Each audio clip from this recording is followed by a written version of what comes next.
ವಿಚಾರಕ್ಕೆ ಸಂಬಂಧಪಟ್ಟಂತೆ ನೀವು ಈಗ ಆಹಾರ ಆಯೋಗದ ಅಧ್ಯಕ್ಷರಾಗಿ ಏನು ಹೇಳಕ್ಕೆ ಬಯಸ್ತೀರಾ ಸರ್? BPL ಕಾರ್ಡು ಈಗ ಆ್ಯಕ್ಚುಲಿ ಅವರು ರದ್ದುಪಡಿಸಿರುವಂಥದ್ದು only IT payers. So government ಕೆಲಸದಲ್ಲಿ ಯಾರಿದ್ದಾರೆ ಅವರು.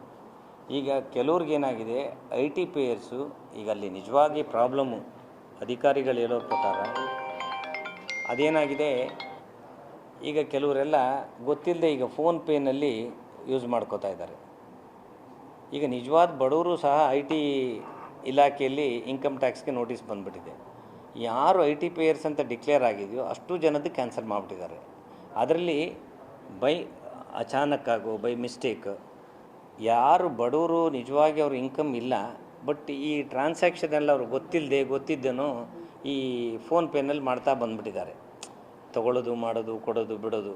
ಹಾಗಾಗಿ ಅವ್ರದ್ದು ಎಲ್ಲರನ್ನೂ IT ಪೇಯರ್ಸ್ ಅಂತ ಡಿಕ್ಲೇರ್ ಮಾಡಿದ್ದಾರೆ. ಅದೆಲ್ಲ ತಪ್ಪು ನಡೆದಿದೆ. ಅದನ್ನು ಫೈಂಡ್ ಔಟ್ ಮಾಡಿ ನಾವು ಅವ್ರನ್ನ ಮಾತ್ರ ಎಕ್ಸ್ಕ್ಲೂಡ್ ಮಾಡಬೇಕು ಅಂತ ಒಂದು ರೀಕನ್ಸಿಡರ್ ಮಾಡ್ತಾಯಿದ್ದೀವಿ. ಅದನ್ನು ಮೊನ್ನೆ ಮುನಿಯಪ್ಪ ಅವ್ರ ಗಮನಕ್ಕೆ ತಂದು ಸೊ ಅವ್ರದ್ದು ಜೊತೆಯಲ್ಲಿ ಕುಳಿತು ಸದ್ಯಕ್ಕೆ ಈಗ ಇನ್ನು ಆದಷ್ಟು ಬೇಗ ಒಂದು ಅದು ಕೆಲವು ದಿನ 3 ದಿನ ಅಂತ ಟೈಮ್ ತೊಗೊಂಡಿದ್ರು. ಪ್ರಾಬ್ಲಿ ಅವ್ರು 7 ದಿನ ಟೈಮ್ ಕೊಟ್ಟಿದ್ದಾರೆ. ಆ 7 ದಿನದಲ್ಲಿ ಅದನ್ನು ಸರಿ ಮಾಡಬೇಕು ಅಂತೇಳಿ ಆಗ್ತಾಯಿದೆ. ಇಲ್ಲ ಬರೀ ಮೀಟಿಂಗ್ ಪ್ರೊಸೀಡಿಂಗ್ಸ್ ಇದೆ ಅಷ್ಟೇ.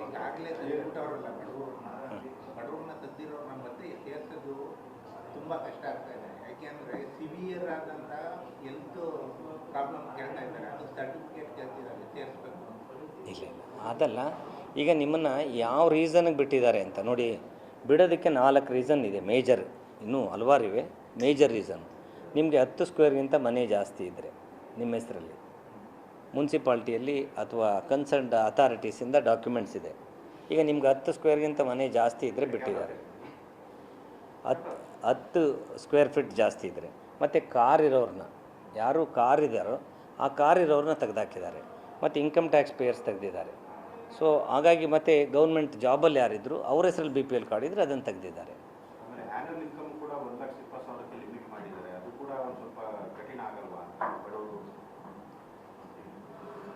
ಅಲ್ಲ, ಈಗ ನೋಡಿ ಇದು ಪಾಲಿಸಿ ಮ್ಯಾಟ್ರು. ಹಾಗಾಗಿ ಒಂದು ರೂಲ್ಸು ರೆಗ್ಯುಲೇಷನ್ಸ್ ಅಂತ ಒಂದು ಸ್ಟೇಟಲ್ಲಿ ಆಯಾ ಸ್ಟೇಟಲ್ಲಿ ಮಾಡಿದ್ಮೇಲೆ ಅದನ್ನು ಎವ್ರಿಬಡಿ ಹ್ಯಾಸ್ ಟು ಇಂಪ್ಲಿಮೆಂಟ್. ಈಗ ಅಧಿಕಾರಿಗಳಿಗೇನಾಗುತ್ತೆ, ಈಗ ಯಾವುದೋ ಒಂದು ರೂಲ್ಸ್ ರೆಗ್ಯುಲೇಷನ್ಸ್ ಅಂತ ಅಂದಾಗ ಒಂದು ಪಾಲಿಸಿ ಮ್ಯಾಟ್ರ್ ಕೊಟ್ಟಾಗ ಇಡೀ ಸ್ಟೇಟ್ನಲ್ಲಿ ಎಲ್ಲರೂ ಅದು whether you like it or not ನೀವು ಮಾಡಲೇಬೇಕಾಗಿ ಬರುತ್ತೆ.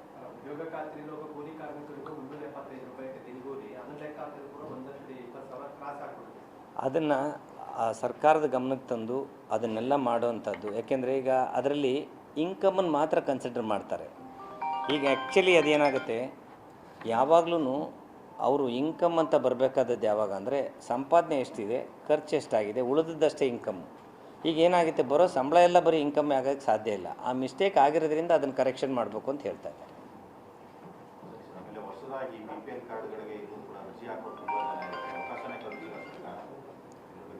ಇಲ್ಲ, ಈಗೇನಾಗಿದೆ, ಈಗ ಈ ಗಲಾಟೆಯಲ್ಲಿರೋದ್ರಿಂದ ಹೊಸ್ದಾಗಿ ಅರ್ಜಿ ಹಾಕೋದಕ್ಕೆ ಅದಕ್ಕೆಲ್ಲ ಅವಕಾಶ ಖಂಡಿತ ಸಿಗುತ್ತೆ. ಈ ಸ್ವಲ್ಪ ಈ ಗೊಂದಲಗಳು ಈಗಾಗಲೇ ಸಡನ್ನಾಗಿ ಇಷ್ಟು ಲಕ್ಷ BPL ಕಾರ್ಡನ್ನು ರದ್ದು ಮಾಡೋದ್ರಿಂದ ಸಾಕಷ್ಟು ಜನರಿಗೆ ಇಡೀ ರಾಜ್ಯಾದ್ಯಂತ ಇದು ದೊಡ್ಡ ಸುದ್ದಿಯಾಗಿದೆ. ಹಾಗಾಗಿ ಸ್ವಲ್ಪ ಅಧಿಕಾರಿಗಳು 3 ದಿನ ಅಂತ ಹೇಳಿದರು. ಅವರೆಲ್ಲ ಅಧಿಕಾರಿಗಳು 3 ದಿನಕ್ಕೆ ಕಷ್ಟ ಆಗುತ್ತೆ sir all over the state ಮಾಡೋದು. ಏಕೆಂದರೆ ಕೆಲವು ದಿನಗಳು ಬೇಕು ಅಂತ ಒಂದು 15 ದಿನ ಕೇಳಿದರು. ಅವರು ಸಾಧ್ಯವಾದ ಒಂದು 10 ದಿನದಲ್ಲೆಲ್ಲ ಸಬ್ಮಿಟ್ ಮಾಡಿ ಅಂತ. ಏಕೆಂದರೆ ಈಗ ಅವರು ಎಲ್ಲ ಆಲ್ ಓವರ್ ದ ಸ್ಟೇಟ್ ತರಿಸ್ಕೊಂಡು ಅದರಲ್ಲಿ ಎಷ್ಟು ರೀಇನ್ಸ್ಟೇಟ್ ಮಾಡಬೇಕು, ಅದರಲ್ಲಿ ಇರುವಂಥವ್ರನ್ನೇ ಕೊಡಬೇಕು ಅಂಥೇಳಿ ಪ್ರತಿಯೊಬ್ಬರನ್ನೂ ಕರೆದು ಅಧಿಕಾರಿಗಳ ಜೊತೆ, ಯಾಕೆಂದರೆ ಒಬ್ಬೊಬ್ಬ ಡಿಸ್ಟ್ರಿಕ್ಟಿಂದ ಒಬ್ಬೊಬ್ಬರನ್ನ ಕರೆದು ಅಷ್ಟುದನ್ನು ಎಲ್ಲ ಸರಿ ಮಾಡಬೇಕು. ಈ ಮಿಸ್ಟೇಕ್ ಆಗಿರೋದು ಸಹಜ. ಆದರೆ ಅದರಲ್ಲಿ ನಿಜವಾದ, ಈಗ ತಮಗೆ ಗೊತ್ತಿದೆ BPL ಕಾರ್ಡಲ್ಲಿರುವಂಥ ಅಧಿಕಾರಿಗಳು ಜಾಸ್ತಿನೂ ಮಾಡ್ಕೊಂಡಿದ್ದಾರೆ, ಕಡಿಮೆನೂ ಮಾಡ್ಕೊಂಡಿದ್ದಾರೆ, ಅದು ದುರುಪಯೋಗನೂ ಆಗಿದೆ. ಅದು ತಮ್ಮ ಗಮನಕ್ಕೂ ಬಂದಿದೆ. ಆ ನಿಜವಾಗಿ ಯಾರು ಶ್ರೀಮಂತರಿದ್ದಾರೆ ಅವ್ರಿಗೆ BPL ಕಾರ್ಡ್ ಅಗತ್ಯ ಕೊಡಬಾರ್ದು ಅನ್ನೋದಷ್ಟೇ ಸರ್ಕಾರದ ಉದ್ದೇಶ. ಬಡವರಿಗೆ ವಂಚನೆ ಮಾಡಬೇಕು ಅನ್ನೋದು ಅದರ ಉದ್ದೇಶನೂ ಅಲ್ಲ, ಅನಿವಾರ್ಯತೆಯೂ ಇಲ್ಲ. ಹಾಗಾಗಿ ಆದಷ್ಟು ಬೇಗ ಅದು ಸರಿ ಆಗುತ್ತೆ. But probably it may take around 15 days 20 days 1 ಮಂತಲ್ಲಿ ಸರಿ ಆಗುತ್ತೆ.